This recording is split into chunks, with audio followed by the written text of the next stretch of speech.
બાકી નવી ગાડી છોડેવી. અરે ધવલા, અરે મલ્લે ભાઈ, શું છે આ ટાઈપો બધે? ગાડી છોડેવી. પોપ પોપ. આપણે સ્કોર્પિયો લેવો. સ્કોર્પિયો હું હવે તમે એક કામ કરો, ફોર્ચ્યુનર લઈ લો. ફોર્ચ્યુનર એટલે પછી બજેટ તો હોવું જોઈએ ને.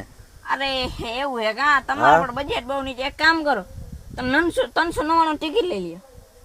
399 ટિકિટ લઈને પછી શું અમારે ટિકિટ અરે સુરેશભાઈ પુરોહિત દ્વારા રામદેવ ફાઉન્ડેશન ઇનામ યોજના અને મોરથલ ગામ ને થરાદ તાલુકામાં હે ને એક રામદેવ ફાઉન્ડેશન ગૌ માતાના લાભાર્થી એક ડ્રો થાય છે. હા, એ તમે 399 ટિકિટ લઈ લ્યો. નીચેના નંબર હે ને, હા, ત્યાંથી ન્યાય. અરે પણ ન્યા નહીં, વિડીયો નીચે હે. ઠીક, વિડીયોમાં. હા, ન્યા જાય અને તમે ડ્રો જ્યારે ખુલશે ને ત્યારે તમે 399 કૂપન લઈ લ્યો. ડ્રો ખુલશે ને, પેલા નંબર વાળાને ફોર્ચ્યુનર, બીજા નંબર વાળાને સ્કોર્પિયો અને ઘણી બધી બાઇક છે, ઘણા બધા આપડે ઘર સામાન છે અને 1100 ઇનામ હે, કુલ 1100 ઇનામ.